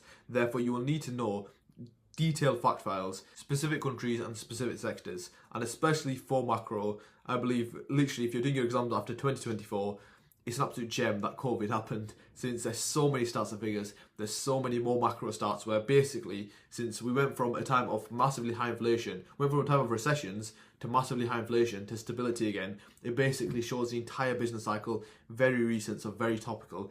So 100%, if you want those top grades, you need to learn the COVID stats and know them in massive depth. So they purchased up to 750 billion worth of assets, so created 750 billion worth of new money. What was the purpose of this quantitative easing? To reduce the serious risks to the effectiveness of monetary policy resulting from a significant recession. The ECB target for inflation remained at below but close to 2%. Since COVID, every year in live classes, I make sure to cover two main examples, which is one is the UK's, which I believe I've covered in a previous video, and secondly is the Eurozone. So Eurozone COVID and how it affected them, how it affected GDP growth, how it affected inflation rates, how it affected quantitative easing, things like monetary policy, fiscal policy. Absolute great examples. So let's go into a bit of a detail before we start this 25 mark question. So if you want to see what I'm answering the 25 mark question, maybe skip ahead a few minutes, but a really great bit of real world application coming your way now, and I'm going to give you a brief overview, a brief summary of the Eurozone inflation, on how the Eurozone reacted/interacted with COVID time. So let's get started with the start of COVID, which of course was 2020. Now what happened in 2020? Of course, lots of economies around the world, most of the major economies around the world introduced lockdown. What did lockdown do, and specifically, how did it affect this famous AD formula? So of course, AD formula, C plus I plus G, X minus M. Two of the major components of the AD formula are what? So consumption makes up around 60% of AD, investment about 20% of AD, and how did lockdown affect those components specifically? Of course, with lockdown, we basically saw consumption fell off the face of the earth, where consumption essentially was just non-existent. Investment, if you think about things like animal spirits, essentially investor confidence, consumer confidence, massively decreased. Therefore, overall, how did that affect AD? AD massively decreased. And if AD is massively decreasing, if you think about it very simply, so price level, real GDP, if AD is continuously decreasing, how is that going to affect real GDP? Real GDP is going to continue to decrease. And what do we call when real GDP continues to decrease? Essentially is a recession. How do you define a recession? Is 2 or more consecutive quarters of negative economic growth. And let's link this all together. So when AD decreases from, we say AD1 to AD2, real GDP decreases from YE to Y1. And a reduction in real GDP is, of course, another word for reduction in real GDP is negative economic growth. And like I said, a recession is 2 or more consecutive quarters of negative economic growth. So therefore, first thing first, in 2020, what happened? We saw a minus 6.4% GDP growth in the Eurozone. Now, to give this some perspective, this is the worst in the Eurozone's history, the worst recession, the worst decrease in real GDP. Now, of course, for those of you who know a bit more context, of course, the Eurozone has only been around for about 26 years, it is now, so like since 1999, but still very significant, and I can add a bit more emphasis onto your context, saying it's the worst in Eurozone history. So now we've investigated what's happened to GDP, but now in 2020, in COVID, what is happening to the other axis, which of course is price level and the status on inflation. So we of course know there's 2 different types of inflation. There's cost push and demand pull, which help explain why inflation was so low during COVID times. But now we know that inflation AD is decreasing constantly. So AD is decreasing from AD1 to AD2 to AD3, and it keeps going. Now, how is that going to, of course, on the diagram, it's very simple. How is that going to affect the price level? Of course, there's no consumption in the economy. There's hardly any investment. AD is going to decrease. When AD decreases, as you can see, when AD1 decreases to AD2, what happens to price level? Price level decreases on PLE to now PL1, and of course this continued. We had the massive amounts of disinflation and 100% in COVID times, specifically in 2020. A massive thing the ECB, the European Central Bank, were really concerned about was deflation, where since inflation got so low, it got to 0.19% specifically. It got so low that they of course were risking, they were very close to the 0% mark, and when inflation of course drops below 0%, we therefore call it deflation. And especially on the Edexcel website, what do we specifically talk about? What are the risks of deflation? It can lead to a concept called the deflationary spiral, where deflation continues to occur, and basically you get into this everlasting spiral where you cannot get out of this deflation, and it totally ruins economies. At least the real GDP massively decreasing can really affect a currency, and of course this massive thing that economies really want to avoid. A really good case study there to study, just link that to, is of course Japan, where we call it the lost decade, where essentially they were fighting with deflation for several years, and of course had massive negative effects on their economy. But yeah, so in 2020, the Eurozone inflation was 0.19%. Main headline point there was the risk of deflation. So now, let's think about this. You are the European Central Bank. Even you as an A-level economics student, hopefully you'll know how to respond to this. So GDP is massively decreasing. You're in a massive recession. Inflation rates are extremely low. How do we respond to this? Of course, we would respond to this using expansionary policies. Why expansionary policies are trying to expand the economy, and they're used particularly when economies are in recession to help drive them out of the recession. And of course, that is what the question is referring to. How effective is quantitative easing, which of course is a component of expansionary policies, more specifically expansionary monetary policy. But yeah, and it's how effective it is during a significant recession. So all links together, and that's the reason why, of course, I'm teaching you this case study. So like I said, the ECB, the European Central Bank, would respond to this COVID shock using expansionary policies, and like I said, more specifically expansionary monetary policy. However, and what is the main component of expansionary monetary policy? Of course, is interest rates. So you lower the interest rates, trying to stimulate AD, thus stimulating the economy. However, this was the problem in Europe at the time, and the Eurozone at the time. The interest rates were already at 0% since 2016, and of course interest rates have a lower bound. You can't technically, well, at least for A level, you can't reduce interest rates lower than 0%. Therefore, the European Central Bank and the Eurozone were essentially quite stuck that they couldn't move interest rates anymore. So what is the other component of expansionary monetary policy? Of course, that is the money supply side of things, which of course is quantitative easing. So they were almost backed into a corner, and they were forced to respond to COVID using quantitative easing, since they had no headroom left with regards to interest rates, since they were already at 0%. So since 2016, interest rates were already 0%. So therefore, when COVID hit, when this external shock hit, the ECB were forced to use quantitative easing. So therefore, they released their quantitative easing program.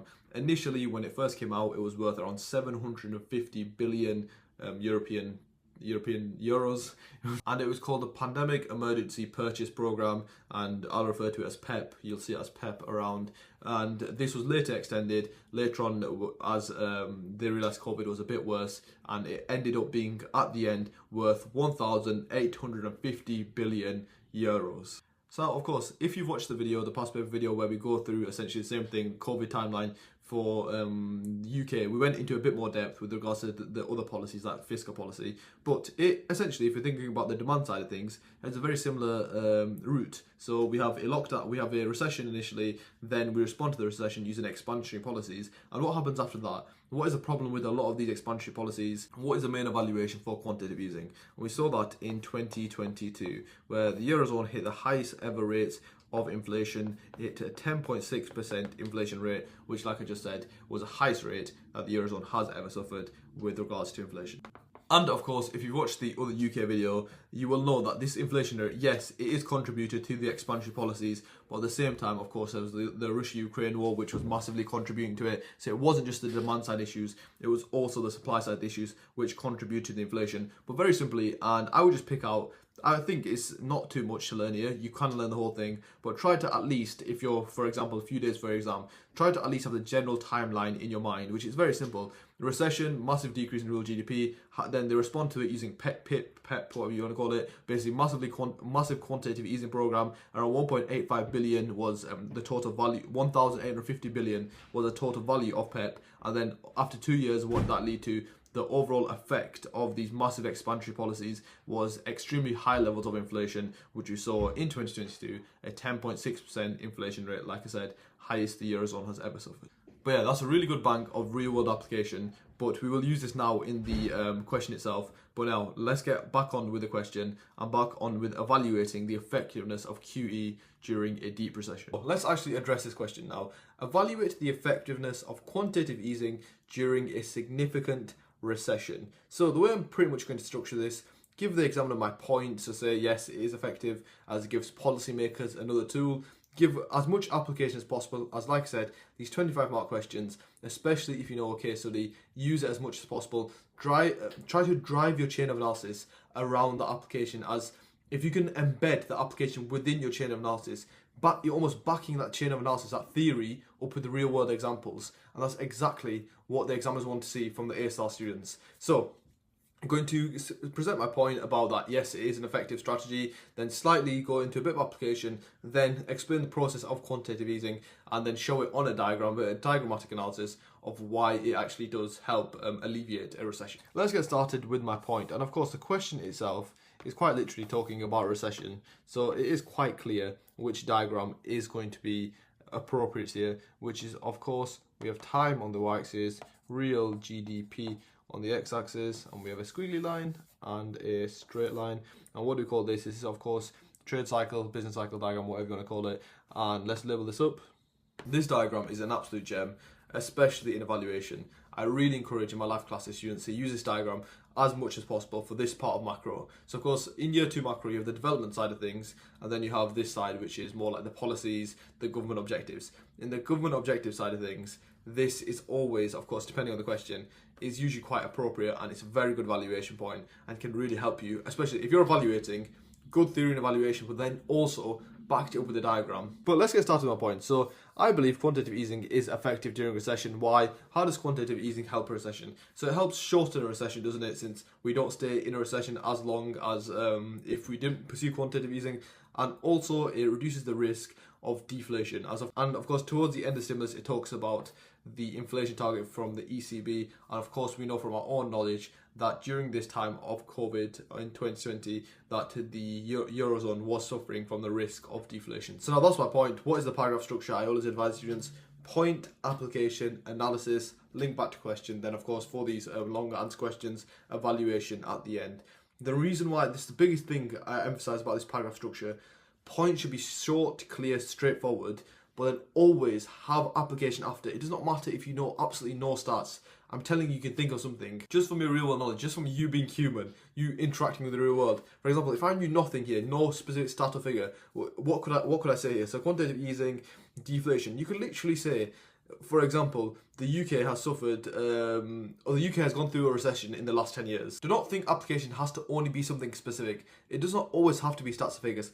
Any bit of application is better than nothing. Literally, for example, if I said, for example, the UK has suffered a recession in the last 10 years, even if I knew nothing about economics, I could probably guess that, and still, just slightly showing the examiner you have some sort of appreciation of the world of economics. You're not just mentioning theory, you're trying to relate that to the real world, and examiners will credit you, even if it is really limited. And of course, the better your application, the more marks you will pick up. But 100%, even if you do not know any specific stats or figures, try to use what you know, mold what you know to include application. And that's what you want. You want consistency. So whether you do 2 paragraphs, 3 paragraphs in your 25 mark questions, I want to see always point application. So you're consistently doing application, meaning that you can always maximize your application marks.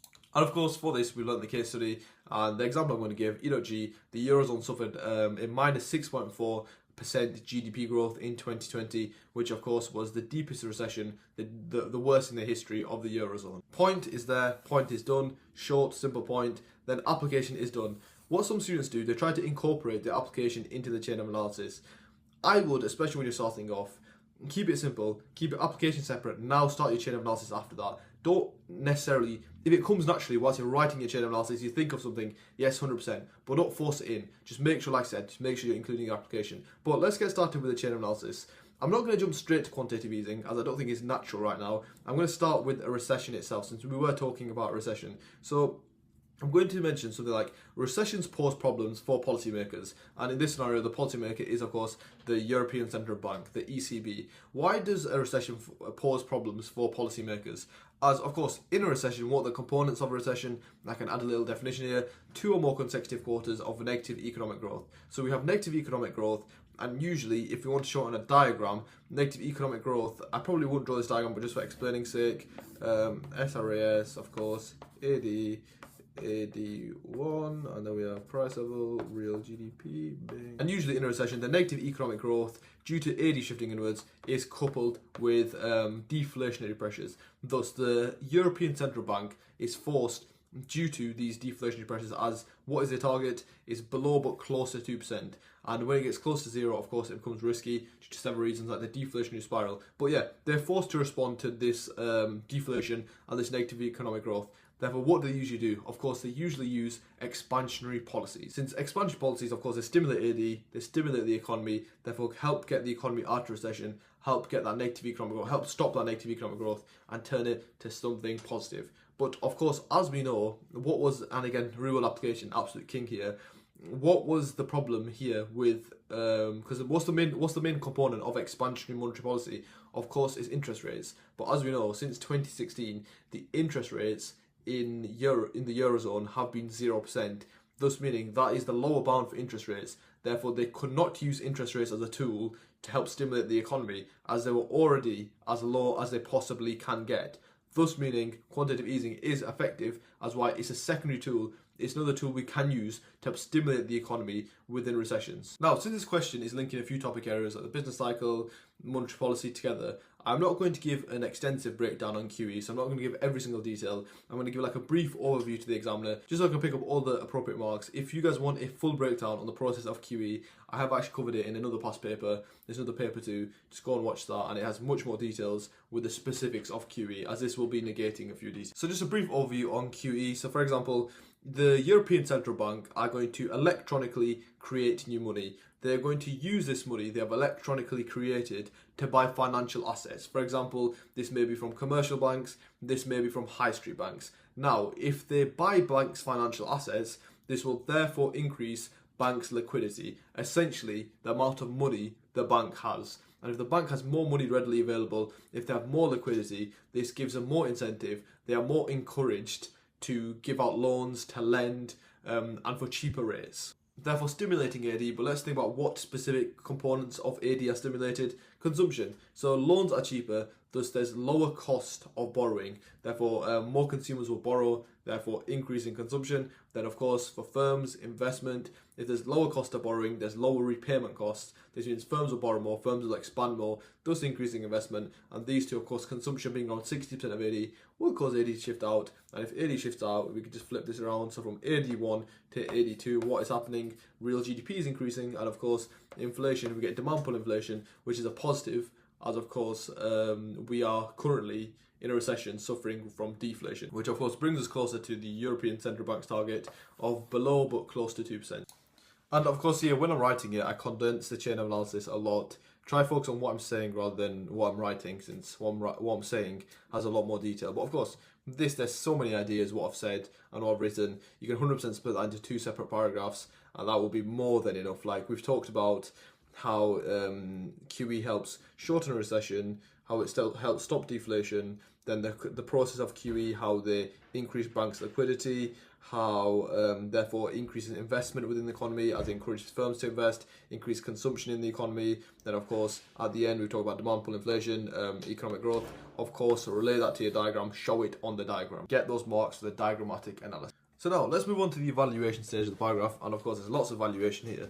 So first and big evaluation point I want to talk about is of course the amount of quantitative easing used, as that is the main topic when we think about COVID, and especially the UK and of course Europe as well, where they probably, and they did, use way too much quantitative easing, and too much money was electronically created. So the way I'm going to word it is, however in evaluation, this depends on the degree to which quantitative easing was used. Or you can say the quantity of quantitative. As despite in the short run, quantitative easing helped us achieve our short-term macro objectives. So it helped us get us out of deflation, helped turn the negative economic growth to positive economic growth. However, in the long run, as we know, a few years later, when we learned about in the case study, it led to very high levels of inflation. And of course, so the way I'd word this evaluation point, I think it's a killer one, especially when you back it up with the application we know, since of course the ECB used 1,850 billion worth of quantitative easing. But the way I'd word it sounds very simple, but if you develop it right, it's an absolute top marker. So however, in evaluation, this depends on the time frame. As in the short run, quantitative easing helps us achieve our macro objectives, which are of course getting out of deflation, so inflation below but close to 2%, and then of course economic growth. It turns our negative economic growth to positive economic growth. But then, however, you can comment on the long run effects, where you can say, is it actually effective? As yes, it helps us in the short run, but in the long run, it essentially just creates more problems. As we know, in 2022, due to the heavy use of this expansionary monetary policy and specific quantitative easing, we saw massive demand pull inflation, and it could risk hyperinflation. As we know, in Europe, it led to 10.6%, which is the highest inflation rate has ever been for the Eurozone. And of course, within the UK itself, during 2022 to 2023, we saw 8 months of consecutive double-digit inflation. And one of the major components to this in the Europe and within the UK was, of course, the extensive use of quantitative easing. So you can really comment on the effectiveness. Yes, in the short run, it's quite effective, but we're solving a problem, but it just creates another problem later on. So is it really effective? So we go from a deflationary problem to basically a hyperinflationary problem. So yeah, 100%, it's a great one to comment on the effectiveness. And of course, a classic one we've been through several times is to do with just animal spirits, consumer confidence, and specifically since we've drawn this diagram, it works really well. And this is why I promote this diagram. It's really good for evaluation. So for example, the word is, however in evaluation, this depends on the stage of the business cycle we are at. As for example, as we use quantitative easing during a recession, and during recession, one of the main characteristics of a recession is, of course, low animal spirits, low business confidence, consumer confidence. Thus, it means that even if banks have increased liquidity and they are more incentivized, they lend at cheaper rates. Due to low levels of consumer confidence, low investor confidence, it means that consumers and investors will not actually take out more loans. Thus, it limits the degree to which increased consumption, increased investment, thus limiting the effectiveness of quantitative easing. And of course, for those of you who are seekers of the knowledge of economics, that has a good link to the liquidity trap. Now, I think I'm actually going to do a full video on the liquidity trap, as it is the best, definitely the best evaluation point for expansionary monetary policy, especially if you can throw in the diagram. But yeah, for those of you who do know, liquidity trap is a good link there if you can link it in. But we won't cover it here since it's quite a high level evaluation point. But what you can do, if you want to link that to the liquidity trap, leave it in the comments and I'll try to get back to you.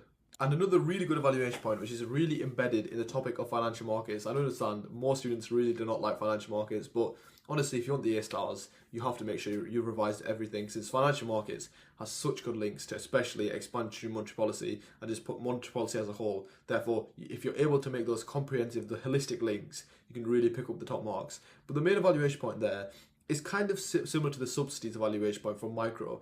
So we say when we subsidise firms, that the government, of course, gives a grant to the firm, and that firm, as an evaluation point, you could say, however, an evaluation, it depends whether that firm is actually going to respond, as that firm could basically just internalise that subsidy, so they could just take the money from the subsidy and not do anything with it. And that's kind of the same thing that banks can do. So when the European Central Bank buys high street commercial banks' financial assets, they could just use that to boost their reserves, repair their liquidity ratios, instead of using it to give out more loans, for example. So instead of using the money that they've gained from quantitative easing, that they've gained from the central bank buying their assets, instead of using that to increase borrowing, they could just use it to increase their own reserves. Therefore, of course, that would not increase consumption, it would not increase investment in the economy, thus rendering quantitative easing in effect. So another great evaluation point, and I know this is probably the fourth one, but this is an evaluation point for this question. It might be a really good paragraph point for another total different question, maybe your exam paper.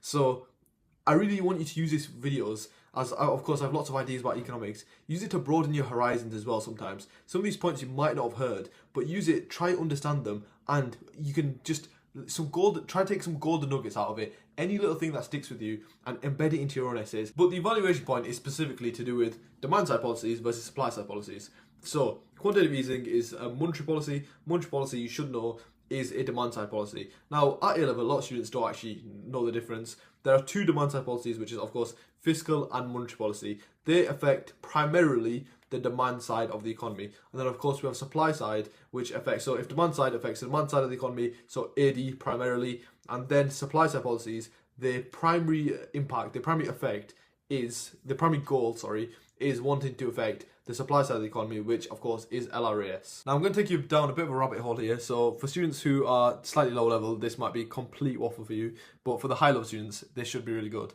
So 2022, we're talking about Europe and the UK. So around 2022, of course, like I said, in UK, we suffered with 8 months of consecutive double-digit inflation, and in Europe, as we can see, they had high inflation also. How do you think we responded to that? Of course, the next step in this timeline is that these governments, so the ECB and the UK government, pursued contractionary policies. So contraction monetary and contractionary fiscal policy. And of course, but what have I said with these two policies? They are both demand-side policies, thus they affect the demand side of the economy. So AD, so they affect consumption, investment, government spending. However, the problem with this time period is that the high inflation rates were not caused by the demand side of the economy. And I want you to really understand that. The high inflation rates were not caused by the demand side of the economy. So it wasn't because we were spending too much, there was too much investment. It was a component, but it wasn't the main reason of this high, like 10%, the double-digit inflation. The cause of this massively high inflation was the supply side of the economy, and specifically in COVID, it was things like the Russia-Ukraine war, where we had like high gas prices, things like high oil prices, which led to, of course, if you've heard of the concept of imported inflation, if things are getting really expensive abroad and you're bringing that into your economy, you're importing that inflation, which is rising up the general price level within the UK. So specifically, things like supply chain shortages, like of course semiconductors, as you might have heard with cars and things like that. The shortage of semiconductors was of course rising the price, and when higher prices, we were importing them, they were of course causing more inflation in our economy. Then other things like, of course, like I mentioned, the energy bills. Of course, the Russia-Ukraine war led to much higher gas bills, and of course we were importing the gas. Therefore, that massive increase in price was translated as inflation in our economy. And if you think about the cost of living crisis, what was one of the major components of that? It was food price inflation. Food price inflation hit around 20%. Of course, this was partly due to the Russia-Ukraine war again. Things like grains, of course, due to the war, they became more expensive, less supply, therefore bid up the price, more expensive, and again, it was causing inflation within our economy. But essentially, inflation isn't just simply you need to think about inflation as two perspectives. That it can be caused by the demand side of the economy or the supply side of the economy, and of course that's a very simple way to put it in economics. So how does this link to this evaluation point? So the way I'd word the evaluation point, however, in evaluation, QE was not as effective during this 2020 or like this COVID period due to some of the problems were on the supply side of the economy rather than the demand side of the economy. As for example, let's think about the service sector. What was the reason why no one was spending in the service sector? So for example, on holidays, tourism, was it that no one had any money during COVID? No, it was that literally you couldn't go on holiday, that services were closed, and like things like shopping malls, just going on holiday. No one wanted to do it, of course, since there was a pandemic out there. So the problem wasn't availability of credit. The problem wasn't that people didn't have the money, and that's all we were doing during COVID. We were pumping, of course, with quantitative easing, with low interest rates. We were giving people money very freely, but very cheaply, you could say, at low cost of borrowing.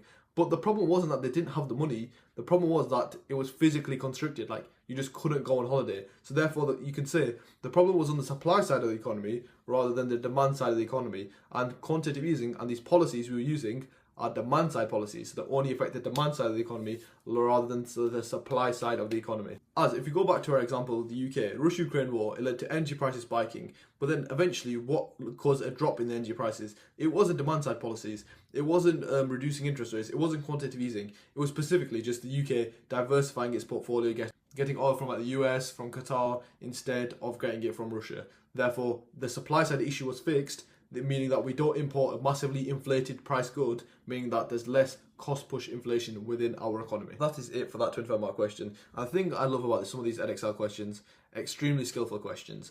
If you know your application, you know your chain of analysis, you know your theory, you will absolutely smash this out of the park. And this is why some of my students consistently will score 23, 24, 25 on all the actual exam question papers, since the questions are skillful. And if you get a skillful question and you're a skillful individual, you'll score very well. So yeah, let's now move on to the second 25 mark question, which is question 8. Moving on to question 8, and this is actually one I have read before, as it is quite an infamous question, especially for teachers. Okay, so let's get started with the question. Evaluate the potential trade-offs between environmental protection and other macro objectives. And let's have a look at the stimulus. It talks about essentially how increasing global warming, how it would massively affect global GDP per capita. So it's a decent stimulus. But now, in this paper, these two 25 mark questions somehow were split equally. So 50% of students did 7 and 50% of students did 8. I can just never get my mind around how any students did question 8, as I really think the worst question Edexcel have ever put out for a 25 mark question. There's just absolutely nothing really to speak about. It's almost impossible to develop your chain of analysis, and I can almost guarantee to you the students who did question 8 instead of question 7 were lower level students, as it looks on the surface of it quite an easy question, and especially if your content knowledge is lacking. Quantitative easing is quite a hard concept, especially recession is quite a hard concept. So I'm sure the students who picked question 8 were usually on the median, were on the lower scale. But let's have a sight shot of this. I'm not going to spend too long on this because I really think this is an absolute waste of time question. And if you're going through past papers yourself, I wouldn't even practice it. Genuinely, one of the worst questions I've actually seen. We'll quickly cover the main trade-offs, as they could come up as a small answer question, maybe a 10 marker, 8 mark question. And it's good to know, of course, macroeconomic trade-offs. It's just the worst trade-off, environmental. But so let's talk about environment. And the first one, and the main one I'm sure most of you will speak about, versus economic growth. So let's go through this very briefly. Economic growth. How do you define economic growth? It's, of course, an increase in real GDP. And when do we get an increase in real GDP? What is GDP? The amount of goods and services being produced within the UK, within whatever domestic economy. So when there's more goods and services being produced, we say there's an increase in real GDP. But if there's more goods and services being produced, what does that mean for energy intensity? So how much energy do we have to use? Of course, with more goods and services, so increased GDP means more goods and services, means more energy is being used. And of course, the major source of our energy is fossil fuels. Therefore, when we're using more energy, this means more fossil fuels are being depleted, which of course has a negative effect on the environment and means more like carbon emissions are released. A great example of this is of course China. China pre-1978 was not a big economy. It was quite small relatively, and it was not the China we know now. But post 1978, when they started basically getting rid of the legislation, and especially in 2001 when they joined the World Trade Organization, essentially, of course, now we know China as the basically the world's factory, massive export-led growth, and you can see this through the statistics. China's GDP since 1978 has grown over 9,000%. 9,000%. But of course, with China growing massively, like I said, it is the world's factory, massive export-led growth. It of course does tie into the trade-off, where China, of course, are the largest emitter of carbon in the world. They have massive problems with like, air pollution in the big cities like Shanghai. I think that China itself emits around 1/3 of the entire emissions of carbon of the entire world. So it really shows you the magnitude of the trade-off between economic growth and environmental protection / sustainability. Another one that comes to my mind is of course the environment versus employment. Now this, I really don't like this question, but I guess, so higher rates of employment will of course mean that individuals have more income, they have more disposable income, and if individuals have more income, of course, that will lead to an increase in consumption, and if it's increased consumption, of course, AD shift out from AD to AD1, and that will of course increase real GDP, and if you increase real GDP, of course there's more being produced, and then the same chain of analysis again, where if there's more being produced, essentially there's more carbon emissions. And then in the Marx scheme there's a mention of inflation, so the trade between environmental objectives and inflation is a really weird one, I would say. So essentially that if companies are trying to be, firms are trying to be environmentally positive, like neutral, they will spend more on packaging, more expensive packaging,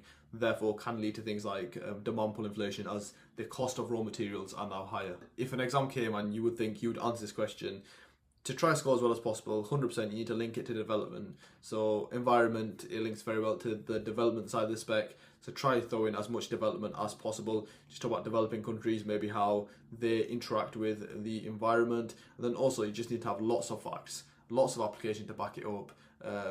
Yeah, and I would 100% suggest against ever going close to this question. But I guess statistics outline 50% of students in 2021 did do this question, so it's a mystery why. But yeah, so that is 2021 paper 2 done. I apologise slightly for the lack of coverage of question 8, but I can't. So yeah, I hope that was helpful. Leave any questions you have with regards to anything in the comments below. Make sure to check out the website, the revision notes, everything should be there by the time this is uploaded.